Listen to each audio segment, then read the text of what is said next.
Dairy products भी जो है वो नहीं उसको अवॉइड करना चाहिए, तो फिर कैल्शियम की कमी कैसे, क्योंकि जब महिला एक एज के बाद उनको बोन्स की भी दिक्कत होने लग जाती है, तो वो कैसे रिकवर हो पाएगी? ये बड़ा इंपॉर्टेंट क्वेश्चन है।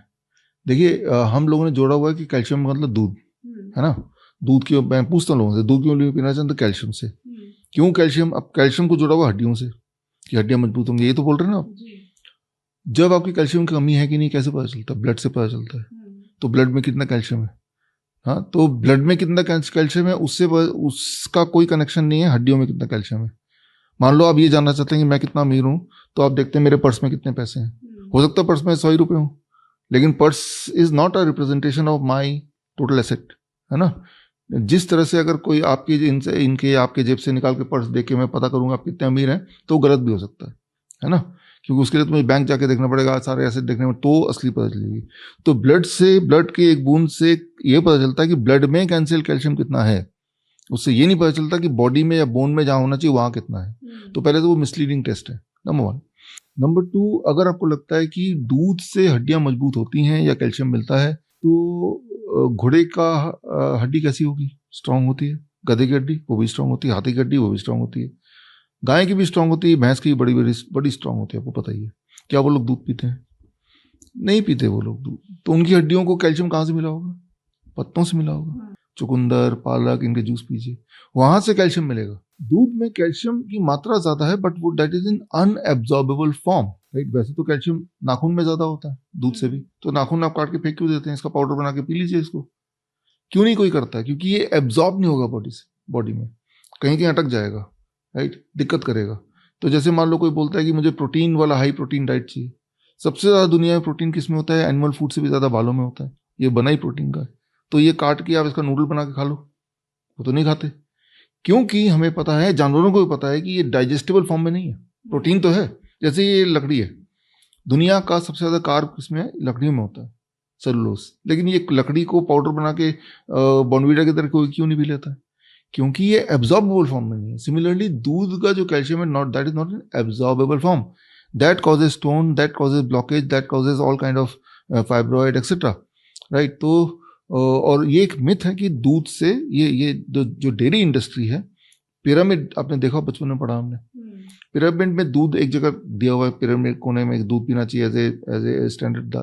वो जो दूध पिरामिड में आया है वो WHO में घूस दे के वो दूध की जगह बनाई गई है बाय द मिल्क इंडस्ट्री।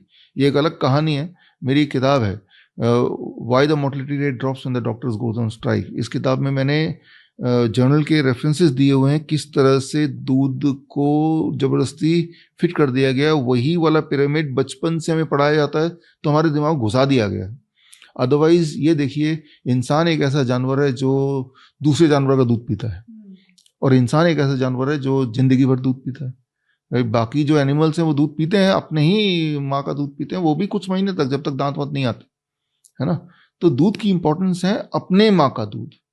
अब गाय का दूध पियेंगे, मान लो गाय, एक बछड़ा गाय में कन्वर्ट होता है, 6 महीने में 100 किलो का बन जाता है वो, लेकिन इंसान को 100 किलो बनने में कई साल लगेंगे। तो गाय के दूध में या एनिमल के दूध में जो growth hormone, that is about 6 to 10 time more, right. तो जब उस तरह की चीजें लेंगे तो हमारे बॉडी में फिर इरप्शंस आने लगते हैं, ये स्टोन कहते हैं, ये ट्यूमर कहते हैं। वैसे भी हम अपने बच्चे को कोई गाय भैंस तो बनाना चाहते नहीं, इंसान बनाना चाहते हैं। तो एक चैलेंज मैं दे रहा हूँ आपके माध्यम से, मेरे बोलने पे ये वीडियो आप देख ही रहे हैं, 15 दिन के लिए दूध छोड़ दीजिए, हमेशा के लिए नहीं।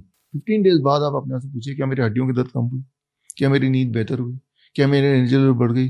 क्या मेरा ब्लड शुगर पहले से बेटर रहने लगा? ब्लड प्रेशर पहले से बेटर रहने लगा? आपको आश्चर्य होगा, just by making one change, stopping all dairy product. ये सारे बदलाव 15 दिन में आ सकते हैं। अगर तो ये सारे पॉजिटिव बदलाव आ गए तो 15 दिन की जगह 1 महीना करके देख लीजिए कि भाई हमने कुछ बदला नहीं की, सिर्फ एक चीज बदल दिया कि डेयरी प्रोडक्ट नहीं लेना। तो जब 1 महीने में आपको पॉजिटिव रिजल्ट दिखेंगे तो आपको यकीन हो जाएगा कि भाई कि वाकई में मुझे नहीं लेना चाहिए था। और फिर आप उस, वियतनाम है, थाईलैंड है, ये 2 जगह जहाँ मेरे सेंटर भी हैं, तो यहाँ पे दूध का प्रोडक्शन होता है लेकिन वो एक्सपोर्ट करते हैं। ये 2 देश हैं जहाँ पे हड्डियों की दिक्कतें नहीं है लोगों में, लेडीज में, जेंट्स में हड्डियों की बीमार लोग नहीं मिलेंगे, राइट। हर महीने मैं एक बार जाता हूँ वियतनाम स्पेशली, और डेनमार्क है, नॉर्वे है, ये वो कंट्री है जहाँ दूध बहुत पीते हैं। भारत में कोलकाता अगर जाएंगे, जहाँ पे मैं मूलतः से रहता हूँ, आप देखेंगे कि वहाँ पे डेयरी मिठाइयाँ इतनी चलती हैं, दही वगैरह सब कुछ। आप अगर वहाँ पे थोड़ा सा स्ट्रीट में ध्यान से देखेंगे तो देखेंगे हर दूसरा आदमी के किसी की टांग मुड़ी है, किसी की उंगलियां ऐसी, वो उसको हिला नहीं पाते हैं, कोई किसी के हाथ नहीं ऊपर उठ पाता।